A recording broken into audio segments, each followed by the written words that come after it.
Hello student, come back to my YouTube channel Archana Chauhan. तो आज हम क्लास 9 क्षितिज के जो पद्य है आपका, उसमें लेसन 4 आपका दिया हुआ है कैदी और कोकिला, जिसके लेखक हैं माखनलाल चतुर्वेदी। तो आज हम इनके प्रश्न उत्तर आपको बताएंगे कैदी और कोकिला के। तो इस प्रश्न उत्तर को आप देखिए ध्यान से। कोयल की कूक सुनकर कवि की क्या प्रतिक्रिया थी? कोयल की कूक सुनकर कवि को ऐसा लगता है जैसे कोयल उसके लिए कोई संदेशा लेकर आई है। संदेश महत्वपूर्ण है, नहीं तो कोयल सुबह होने तक इंतजार करती। दूसरा प्रश्न है, कवि ने कोकिल के बोलने के किन कारणों की संभावना बताई है? कवि ने कोयल के बोलने की निम्नलिखित संभावनाएं बताई हैं। इसमें पॉइंट्स वाइज दिए हुए हैं। नंबर 1 है कोकिला कोई संदेशा पहुंचाना चाहती है। नंबर 2, उसने दावानल की लपटें देख ली हैं। तीसरा है समस्या अत्यंत गंभीर है, इसलिए वह सुबह होने की इंतजार नहीं कर पाती है। नंबर 4, क्रांतिकारियों के मन में देश प्रेम की भावना को और मजबूत करने आई है। तीसरा प्रश्न है, किस शासन की तुलना में तंब के प्रभाव से की गई है और क्यों? अंग्रेजों के शासन की तुलना तंब के प्रभाव से की गई है, क्योंकि अंग्रेज सरकार की कार्य प्रणाली अंधकार की तरह काली है। यहाँ अंधकार का मतलब अन्याय से है। अंग्रेज शासन प्रणाली अन्यायपूर्ण थी। कवि के आधार पर पराधीन भारत की जेलों में दी जाने वाली यंत्रणाओं का वर्णन किया। यंत्रणा मीन्स दुख तकलीफ। कविता के आधार पर हम ये कह सकते हैं कि तत्कालीन समाज में अंग्रेजों द्वारा भारतीय कैदियों को तरह तरह की यातनाएं दी जाती थीं। कैदियों से पशुओं की तरह काम करवाया जाता था। उन्हें अंधेरी कोठरियों में कैदियों को जंजीरों से बांधकर रखा जाता था। कोठरियां भी बहुत छोटी होती थीं और खाने को भी कम दिया जाता था। नेक्स्ट प्रश्न है भाव स्पष्ट करना, यानी इनके आपको अर्थ बताने हैं। मृदुल वैभव की रखवाली से कोकिल बोलो तो हूँ मोट खींचता लगा पेट पर जुआ खाली करता हूँ ब्रिटिश अकड़ का कुआं। तो पहले का एक्सप्लेन करते हैं हम। तो पहला है आपका मृदुल वैभव की रखवाली से यहाँ कवि का तात्पर्य कोयल की मीठी तथा कोमल आवाज़ से है।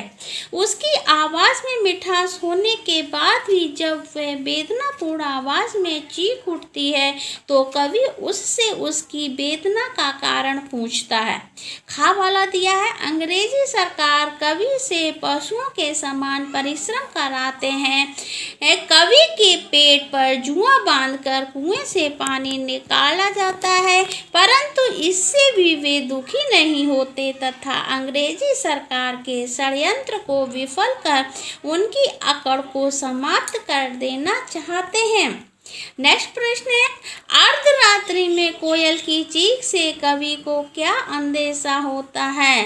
अर्धरात्रि मीन्स आधी रात में। अर्धरात्रि में कोयल के चीखने से कवि को अनेक अंदेशे होते हैं, जैसे शायद कोयल पागल तो नहीं हो गई है, या शायद वह किसी कष्ट में है, या कोई संदेश लेकर आई है, या यह भी हो सकता है कि वे क्रांतिकारियों के दुख से द्रवित होकर चीख रही है। क्वेश्चन 7 है, कवि को कोयल से ईर्ष्या क्यों हो रही है?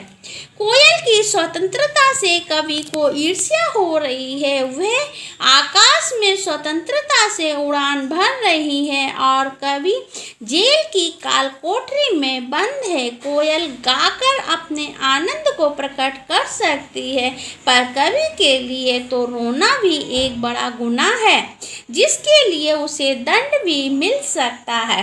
नेक्स्ट प्रश्न है, कवि के स्मृति पटल पर कोयल के गीतों की कौन सी मधुर स्मृतियां अंकित हैं, जिन्हें वह अब नष्ट करने पर तुली है? उसका है, कवि की स्मृति पटल पर कोयल के गीतों की कुछ मधुर स्मृतियां अंकित हैं। कोयल हरी डाली पर बैठकर अपनी मधुर वैभवशाली आवाज से संपूर्ण सृष्टि को अलंकृत करती है। उसकी मधुर गीतों से उसकी खुशी झलकती है। वह स्वतंत्रता पूर्वक अपना गीत गाती है, परंतु अब वह अपनी इन विशेषताओं को नष्ट करने पर तुली है। वह बावली सी प्रतीत हो रही है। हथकड़ियों को गहना क्यों कहा गया है? कवि ने हथकड़ियाँ गलत काम पर कर नहीं पहनी है। उन्हें स्वतंत्रता संग्राम में भाग लेने के कारण अंग्रेज सरकार ने हथकड़ियाँ पहनाई हैं, जो उनके लिए ये गौरव की बात है। इसलिए हथकड़ियों को गहना कहा गया है। प्रश्न नेक्स्ट, काली तू ए काली, इन पंक्ति में काली शब्द की आवृत्ति से उत्पन्न चमत्कार का विवेचन कीजिए। इन कविता की पंक्तियों में कवि ने 9 बार काली शब्द का प्रयोग किया है। शब्द तो एक ही है, परंतु भिन्न भिन्न अर्थों में इसका प्रयोग किया गया है। कहीं पर यह शब्द अंग्रेज सरकार के काले शासन को संबोधित कर रहा है, तो कहीं वातावरण की कालिमा और निराशा को उजागर कर रहा है।